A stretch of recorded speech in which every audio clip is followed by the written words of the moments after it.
Did you know that only 24% of people in media are women? Media is our canvas, and as women, we paint narratives that illuminate, elevate, and redefine perception.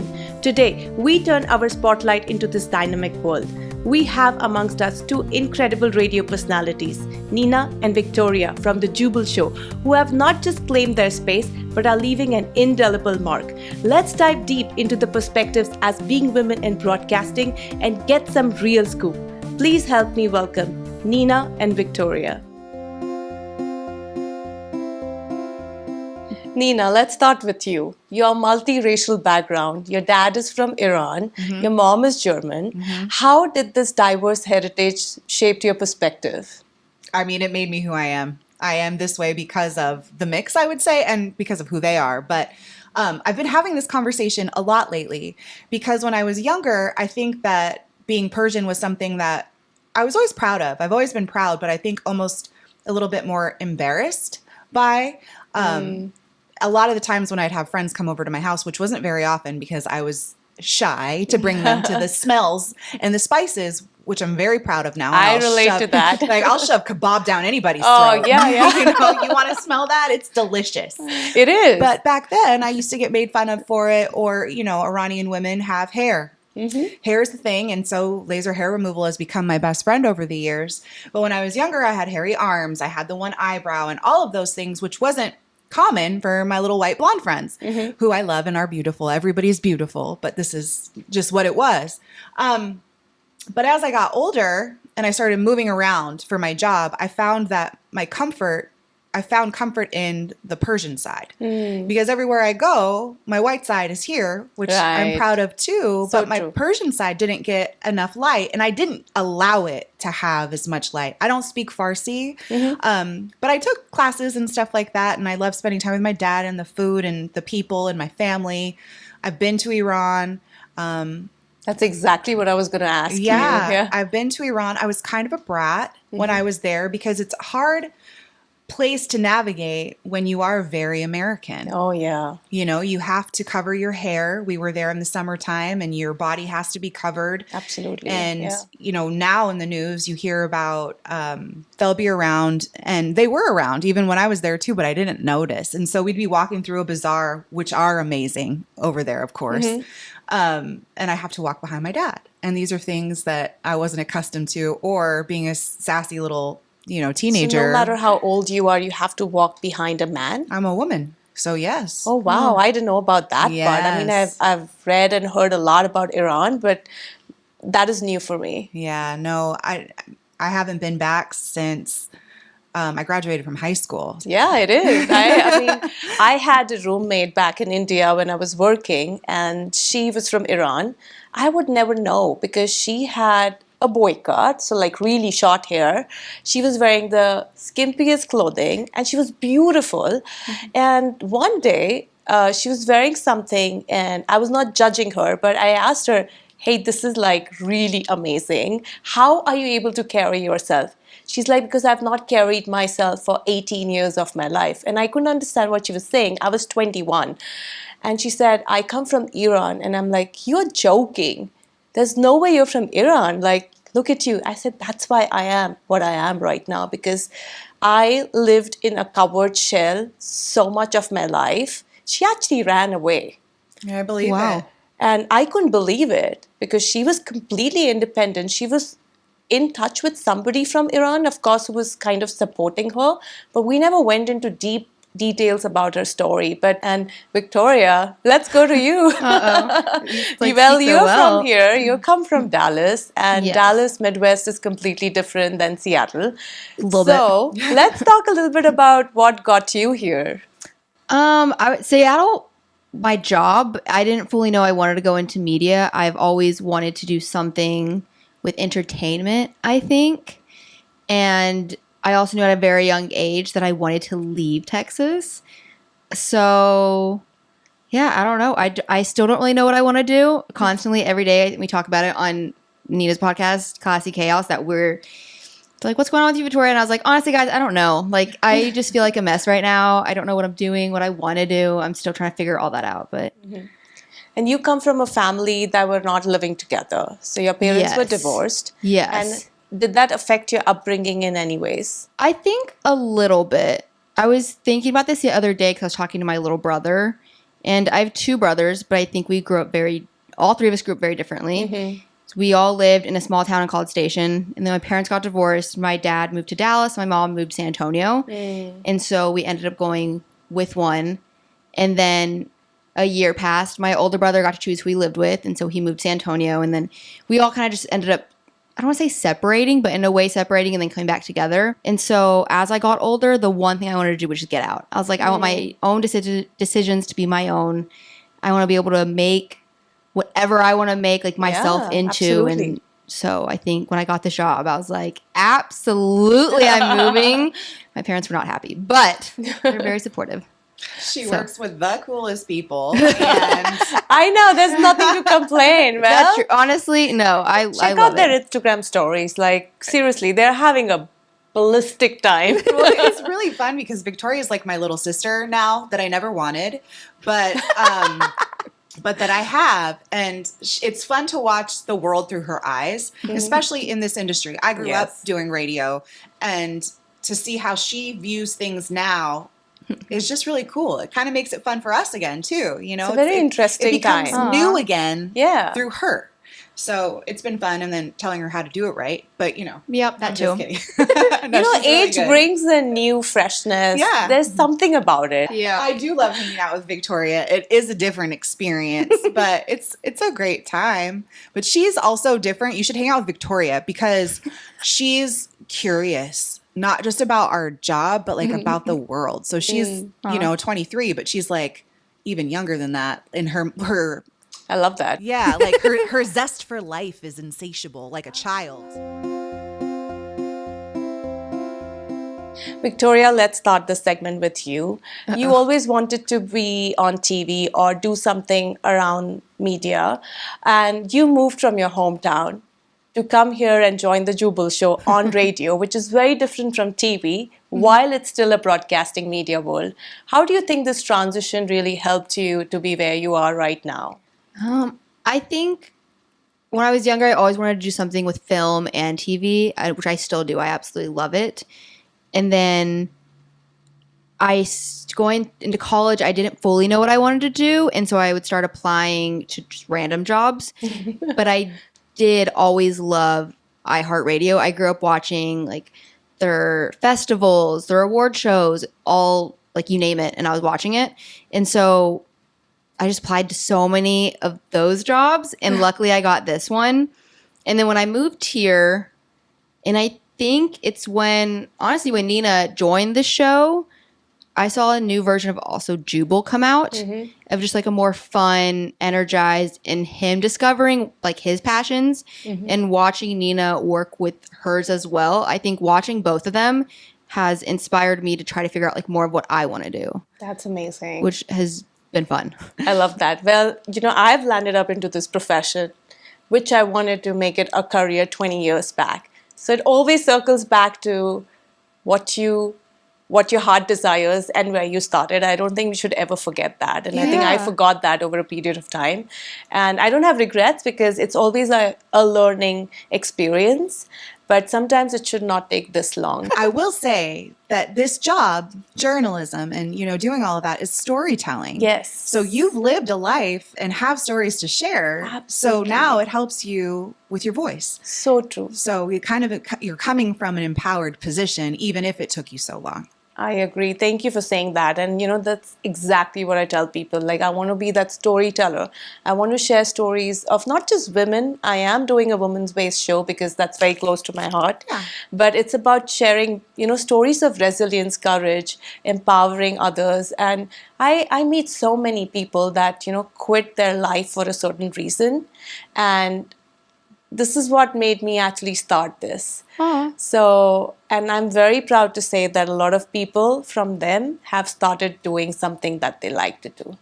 So that's I gotta make you feel good. Yeah. I feel it's already made it all worth it. And, there's nothing better or like more proud to feel than this. Good for you. That's awesome. Yeah. Nina, going to you. Sure. You've been an advocate for women's health, mental health, as well as breast cancer awareness. That's huge because a lot of people say they do things, but they don't. But you're actually pursuing that deeply. Tell me, how did it all begin, and what is your reason for doing this? With health is wealth. I mean, really, I guess you don't realize how important it is until you have a scare or someone close to you is dealing with something.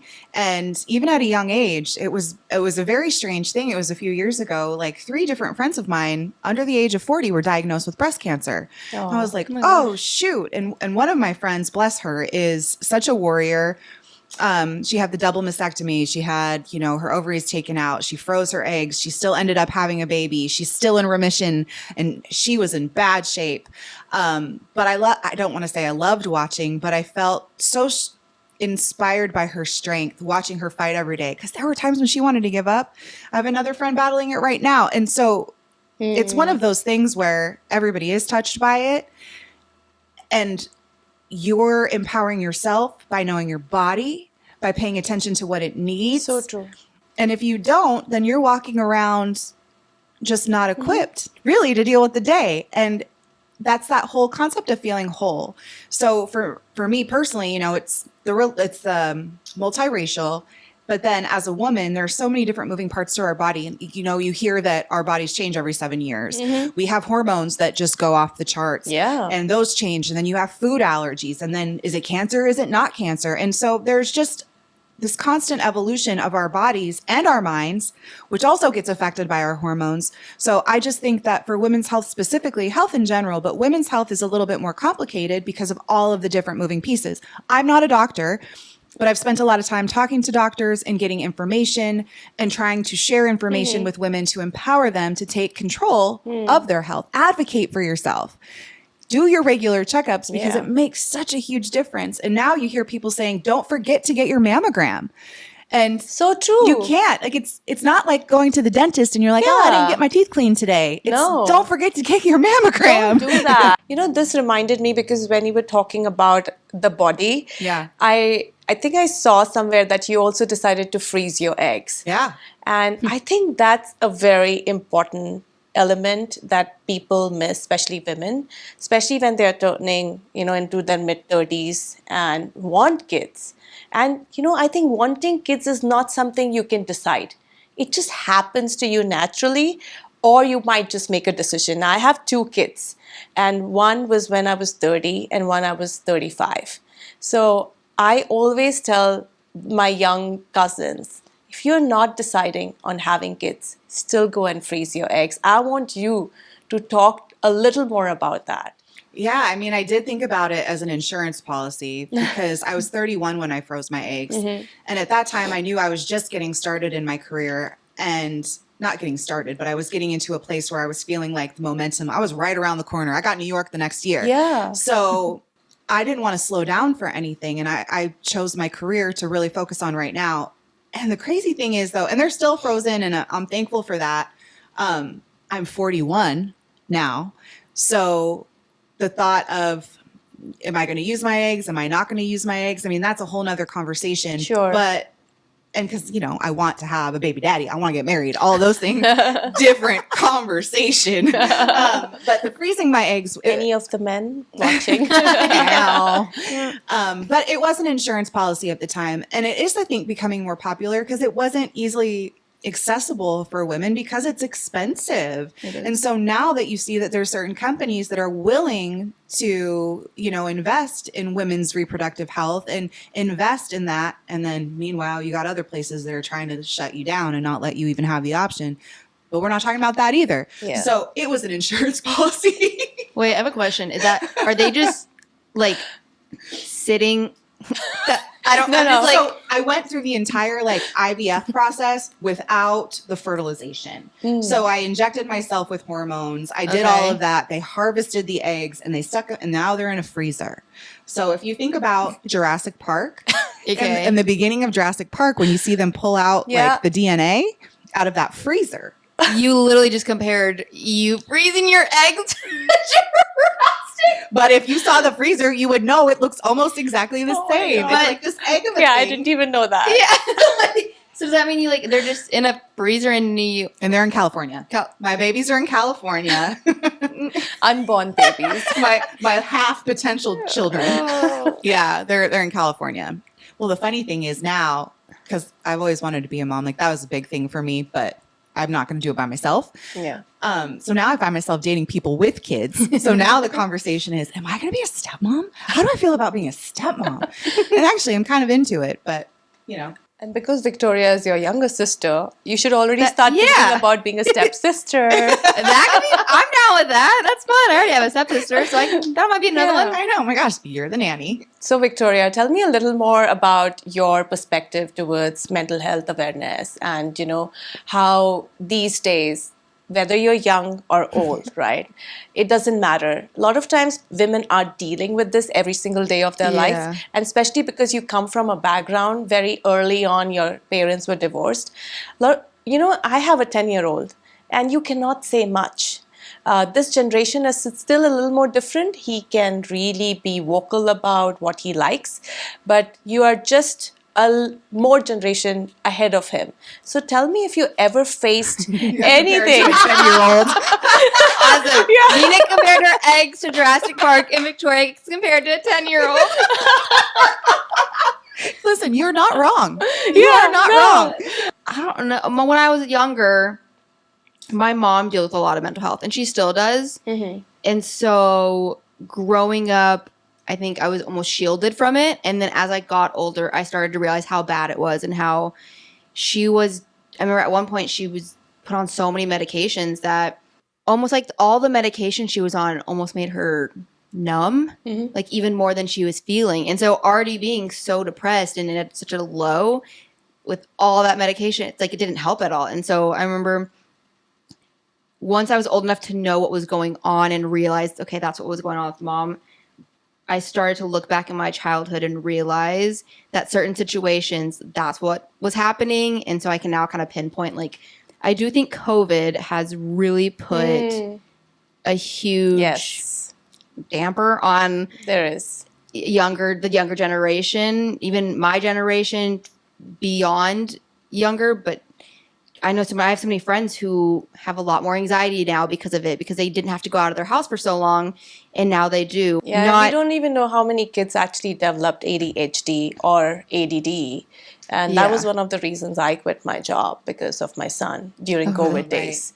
So it was never easy. And, when I went to the doctor, my doctor was like, thank you for coming. Because most of the parents are not even bothered to come and get their child get tested, whether something's wrong. And even my husband could not believe, being from an Asian family, we just think our kids are normal. Mm-hmm. And you don't take the courage because we just have that kind of background of not accepting the facts. And that's very normal with a lot of South Asian people. They think their kids are brilliant, which is great, but not everybody's going to be the same. Yeah, I'm so glad you shared that. Nina, I'm going to come back to you with one very important question. With whatever has happened in Iran in the last couple of years, we all have been watching on news. Yeah. I know you've been very vocal about it.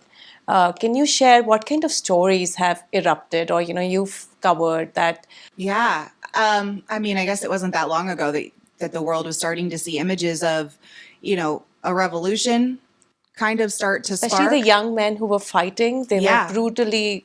Young men, young women, everybody fighting back against the government in Iran who has the morality police. We come back to that, where they just kind of patrol around and do their thing. And if they see somebody that they feel like is breaking the law,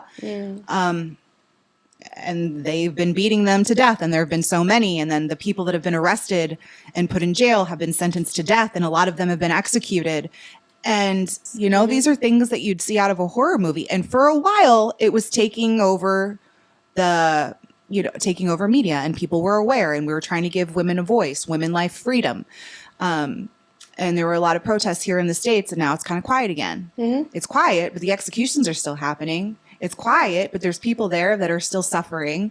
And they're in the middle of a lot of other things going on with the world and shutting down trade and all that kind of stuff, not even to get into the politics. But the way the government is run is a dictatorship. And they say it's because of religion, whatever. It's tough to be a woman there. And it's also, I don't want to say cool because that isn't the right word, but you see these people find the strength within themselves to stand up and risk their lives. Yeah. When they went out in the streets and protested in different parts of Iran, the women and the men, they go out in these streets to protest knowing they could die that day, or they're going to get thrown in jail or executed later. You have parents that don't know if they're ever going to see their kids again. And then you have some people that just hide out in their apartments, Oh my God. try to stay away from it because they don't want to die today. I mean, I'm kind of spiraling right now and maybe just summarizing things that you've seen in the news, but it's to say that it's all real. It is happening. And as an Iranian woman in the United States, you know, I feel blessed, but I also feel like, yeah, we do have voices to use to let you know that there's people in that country that are some of the smartest, most incredible people that need a freaking chance at life. And I don't know what that means. I don't even know how that ever changes. I hope it happens in my lifetime. I would love that to happen in my lifetime. I would love to go back to Iran, but right now I'm not going there. No. But yeah, no. And you think about it too, like, and this probably happened in different parts of the world at different times when there were wars, but you wake up and your life's purpose, you know, for you want to be a journalist is your purpose. For us, you know, we wake up and try to make people smile. Yeah. For them, their purpose may be to try to turn around their country and risk their lives to make a difference. Like, that is such a different mindset. Completely. It's crazy. You are a shell of something else that's bigger than you. You can't even imagine how a day looks like in Iran, Yeah. right? From morning to night. You don't know whether you'll even survive. It's literally a survival story in Iran right now. How do you survive every single day of your life? Our guests here are not just voices on the airwaves, they are creators, advocates, and adventurers. So let's explore their endeavors beyond the microphone. How about we start with you, Victoria, again? Okay. So I know you have some different passions other than being on radio right now, making all of us laugh and smile and giggle. I do want to also learn. I have a film camera, and I've never learned how to develop film. And I do think that is something I did that want in to my learn. college days, and it's super fun. You go to the Really? black room and you develop the pictures, and Take a class and find some hot guy to make It's out with while amazing. you're dipping your thing in there. What? You've seen the same movies I have, Vic. I mean, yes, but I don't talk about it. I'm just kidding. That's funny. Nina, going to you. Firstly, congratulations on winning 3 Gracie Awards. Thanks. Every single award comes with a significant achievement.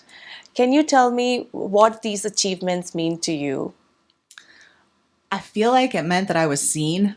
You know, you work really hard and you do what you love and you don't know if you're being appreciated or not. And it shouldn't be about that, but I'm human. And to have that little bit of validation that Sure. your peers are noticing you and that you're doing the right thing to keep going feels really good. One of them I won for entertainment. Another one I won for being best co-host. And then the other one I won for, it was a news one, actually, which is the one I think I'm almost the most proud of, funny enough, because it was during the pandemic and I was living in Chicago and we were covering everything that was happening. Like, yeah, we were essential workers, but I would walk to work because it was before we knew that we could, you know, ride in Ubers or whatever. But there was also, you know, Black Lives Matter movements going on within the city and cars were on fire and there were shootings everywhere and there was looting everywhere and radio became what it was meant to be. Yeah. And it was a connector. It became the It voice of the city and we became facilitators and we became not caregivers, but, you know, friends and shoulders, and the community came together during that week. It was 1 week and it was the most intense thing that I've ever experienced in my entire life because we weren't just making people laugh. We weren't just giving information. We were sharing feelings. We were sharing what we were going through in that moment. And I don't know if I'll ever experience anything like that ever again. And so to be acknowledged for that, to me, that was the pinnacle of radio for me. To me, that was me doing my job. Yeah. And radio is a powerful medium, despite what people have to say about it. It's the one place where the listener is empowered. The audience is part of the conversation and valued. And becomes this almost, I always kind of romanticize it, but we become a vessel for them. Yes, we become you a do. middleman for them, whether it's an artist or what's happening in the world or whatever it was. And that week in Chicago, that was some intense stuff. So, I look at that and it reminds me of it. And it's not even that I needed an award to do that, because I was going to feel that way about it no matter what happened. But it felt good to be acknowledged. I want to be respected. Yeah, I mean, a lot of people forget what media did during COVID days. Yeah. They were showing up. You were all watching TV. Yeah. And somebody had to show up to broadcast that, right? Yeah. So I think the people in media need a lot more awards for what they actually did during, along with the doctors and the nurses that fought a lot, with they with take us. the cake. So Thank God for medicine. But and we talked to a lot of them. And we were talking to those nurses in the morning that were crying because of everything that they had seen. Yes. We were talking to the doctors. We were talking to people who had lost somebody the day before, not understanding. We were all processing together what was happening. And it was just the most surreal thing. So to me, actually, those awards, I mean, at first it was really cool because I was like, you said I couldn't. You said because I'm a woman. You said this. And bam, I showed up. yeah. And I am honored. I am super honored.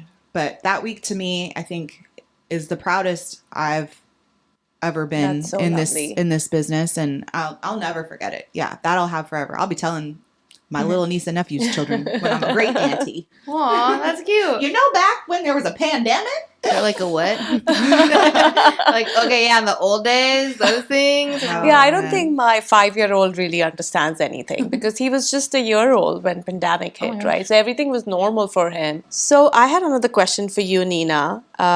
You faced some health challenges due to a food allergy. Yeah. And eventually you landed up creating something called Tibazi. Yeah. I'm not going to reveal it. Why don't you share with the audience what this is all about? Tibazi is skincare, and it will transform your skin and change your life.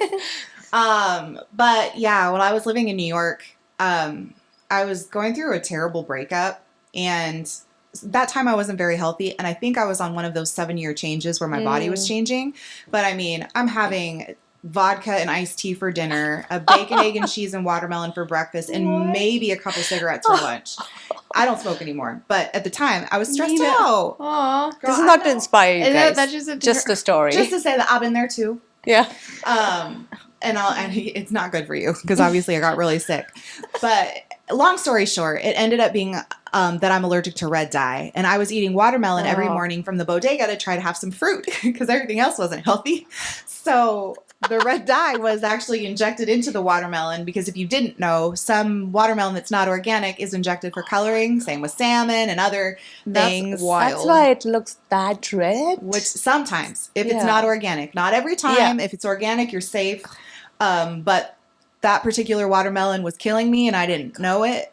It just wreaked havoc on my nervous system, and my face was swollen, and I was sick, and it was a scary time because I was in the doctor's office almost every day, and they were drawing my blood, and at a couple different points, they thought that I had like kidney issues, and then somebody threw around the word cancer, and I'm like, what? There were weeks at a time where I had no idea what was wrong with me, and thankfully, it just ended up being a food allergy, but isn't that wild? The It power is. of food. So then I start looking at food as medicine. I started to heal myself with food, with spices. Mm-hmm. And cardamom is very big in the Persian. And then one night I went to sleep. I woke up in the morning. I was like, I got it. Mm. And so I put together the formula. I tested it by That's myself amazing. for a month. And I was like, this is it. It's working. And so then Wow. I found my lab. So we're building. But Tibazi essentially means tea party in Farsi. Oh. And so it's all about your tea party. And tea party and tea is actually very intimate in our culture and yours and a lot of Yes. in Asian cultures. Tea is where you have those Conversations. I was just going to say. Tea yeah. is where you spend time with family, your grandmother, your friends. Tea is almost sacred. And so I kind of liked that idea of you having your own tea party, your own ritual with yourself, with Yeah. your tea on your skin, investing in you. It takes 2 seconds.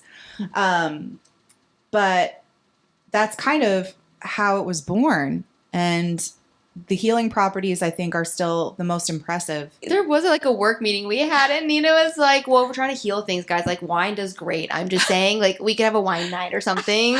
1 glass a day. Yeah. Behind every laughter shared on air, there's a team that works seamlessly. Let's talk a little more about your Jubal Show. That's where you guys are, and that's where all the fun and action happens. But of course, I want to ask you guys a question. What's the secret sauce that makes Jubal Show such an entertaining and wildly heard show right now? Well, Jubal. yeah. I think it's the peep. That sounds so cringy to me to say. No, but it is But also. I think Go ahead. it is the people, because when I first started on the show, it was a completely different show, a new, different cast. And so I feel like what makes it so entertaining. Because it wasn't before. Well, you didn't let me finish. Entertaining. Are you hearing, Jubal? Yeah. Like, hey, Victoria, you're off there. Okay, never mind. No, but it's entertaining and welcoming that I think people love about it now. And that's because I think we added Nina to the show, and it's just somewhat, I don't want to say different content, but we've just, our outlook on it, all of our different perspectives, I think help make it what it is. No, I think you're totally right. I think it's the culture. It is the people. Funny enough, Jubal and I are old friends. We go back to like the beginning of our radio careers, and we used to make demos, and we're like, one day maybe we'll have a morning show together. And we would do that, and then he went off and did a show, and I went and traveled the country and did shows other places. Funny enough, full circle moment, here we are finally doing our show together. And it's not just about that, but I think that story and friendships and having the right people like Victoria and Brad and Gabby and that are willing to be open and share themselves, and we listen to each other. There's real communication. But you know what's funny though? Not all radio shows are this functional, and they are still good. Yeah. But I think for us, the sky's the limit because of our ability to work together so well and hear each other. That's so amazing. I think you really enacted on the right track because, you know, it's the team. It's the team. That really makes the show what it is, right? And a lot of people were asking me when I started that podcast, oh, your team is great. And I'm like, what team? But it's a one-woman army right now. You're like, but, you know, it's always, you have to start somewhere because even if it's a one-woman army, there are people that are supporting you. Yes. Yeah. So that is part of your team. So you can never forget the people who are supporting you. The times I have to kick out my husband from the home so I can do the shoots. You know, my kids can be silent if they are home. And so it's always about what can you bring together to create something so magical. Yeah. And I think you guys have done that. And I've been hearing Jubal even when he was in 92.5. Yeah, of course. One thing that we've seen about Jubal, he's an exceptional human for a lot of reasons. But when he finds something that he likes, he puts in all of his time and he practices. Like right now it's the piano. Like right now it's music. And he's all in. So maybe at some point that Scottish accent was following him to the bathroom. God. I could see that. We've heard about bathroom singers, but this is completely on a different level. Yeah. So why don't you guys share one, maybe an emotional moment behind the scenes in Jubal Show, and second, maybe a really funny incident that would have happened. Oh man, that's a hard question. I know. We were interviewing someone about dreams, and I had just like unlocked a memory from like 10 years ago. Yeah. And I remember I cried a little bit on the podcast, but it was also kind of funny. But then once we finished, I was talking about it more, and I was just like tearing up, like crying and trying to figure it out. And then Jubal just walks in and he goes, did I just like interrupt something? Like, is everything okay? And then we talked a little bit to him about it, but he's really, I don't know. Is he really emotional? Because he's an emotional. Oh, he is, because he does not come across like that at all. No, he Which is so and I love that he crazy. shares it. I mean, he's like that on the air too. Yeah, but you almost don't notice until he lets it out. Yeah. Like Yeah, you it's wouldn't. very hard to notice that. Yeah. Yeah, especially as a listener. And he's not he doesn't say it a lot, but when he does, especially when he dives into like mental health, Yeah. it like really hits I've him heard that. hard. And so him talking about it, because we did have him on the podcast like one of the first days we did it, and having him talk about things that I know I could relate to, or that I know like my mom related to, was just very like we talk about it even after the fact, and it feels very like wholesome listening. Like everyone will. I think safe is the right word, though, because you didn't used to open up, or at least it seemed like. I do this a lot too. I'm sorry. I feel like it seemed like you didn't really ever talk about mental health the way that you do now. Yeah. And so, like, you got cracked open to a whole part of yourself that you didn't even want to talk about or, like, even look at, because you were coming in like, I don't know what's wrong with me, da da da da. And then like, you just really got into. So you. safe is the right word. I think I learned to feel safe in the environment, which is very. Nina's a very empathetic person, also. Like I will like she notices in a second if someone's not wrong. Well, not I don't say normal, but like not their usual self. And so I feel like that. You know, there's something about grief too, right? Like when we are in grief, as humans, we always want to kind of hide it, especially if we are in front of public. And I've done that for the longest time, where I'm trying to hide grief. And I've reached a level in my life, or like just mentally, I've reached at a place in my life where I don't want to hide grief. If I land up crying here, I'm going to let it go. Yeah. Those tears need to roll off your eyes just so that you feel you are normal. Because if they don't roll off now, you're going to have them grieve with you for a very, very long time. Yeah, and maybe you'll So- end up getting an allergy or an ulcer. I'm not even kidding.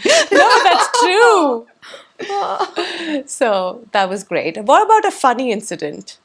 I mean, you guys are laughing all the time, but was there something out of the box that you still remember? I'm like, that was really funny. There's so much Are they fun. going on your stories? I put them. Yeah. They go on either like our Jubal Show page, or I have a TikTok account, That's and I hilarious. sometimes will make them do one with me just so I can post it. I can't That's pinpoint. a party. I'm trying to think of like when we were laughing. Was it something happened in Jamaica or like somewhere else? I know when me and you tried to do the fireman's trend. Oh, That was really funny. There was a trend on TikTok where it's a way to carry your friend out in a fire if something happens and like they're down, you need to get them out. And I think we've learned that if either of us falls, the other one We're dead. cannot get them out. Yeah, we're dead. Yeah. Well, it's funny because we're trying to So lift each other hilarious. up. Like I'm trying to carry Victoria with just my back. I was helping you also. I know. But she couldn't even pick me up. So I was like, okay, were you calling me fat? And we were doing it in like right outside of the studio, not inside the studio. So there were people just like standing and like, never mind, I'll go the other way. And like, oh. That's great. I think we've had such a great chatter, conversation, fun time right now on this episode. I absolutely enjoyed all the segments that we've spoken about. And thank you for sharing your heart out. And we are ready for our last segment.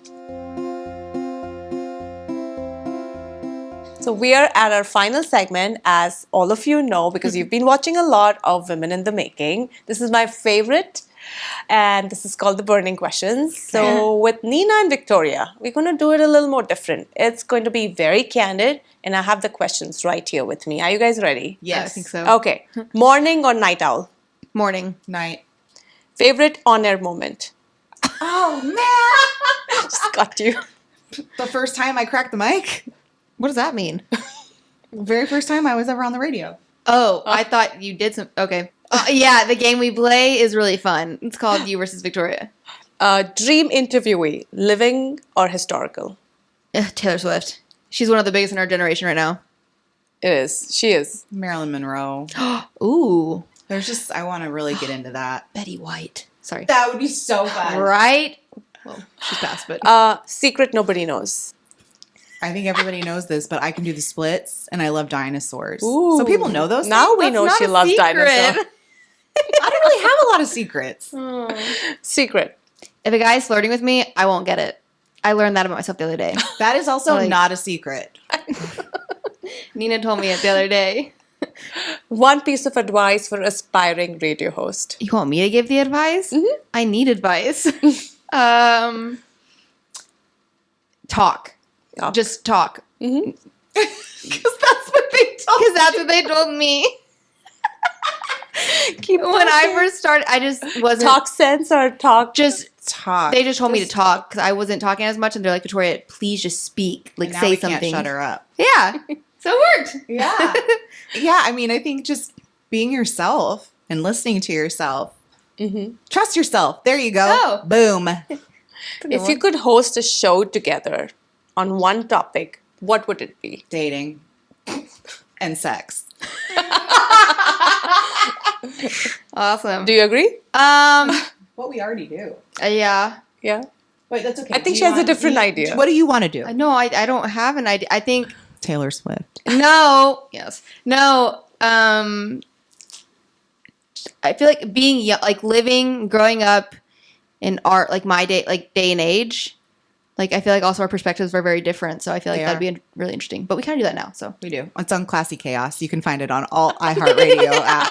I love that. Thank you so much. That Thank was you. amazing. This That was was fun. candid. That was so exciting. So again, thank you so much for coming to the show. And thank you, Nina, for the incredible stuff that you're doing, being an advocate for women.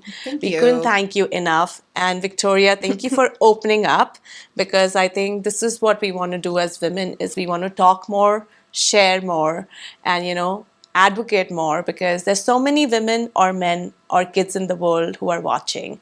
And a lot of times our journeys can really help them what they are today or they are going to become one day.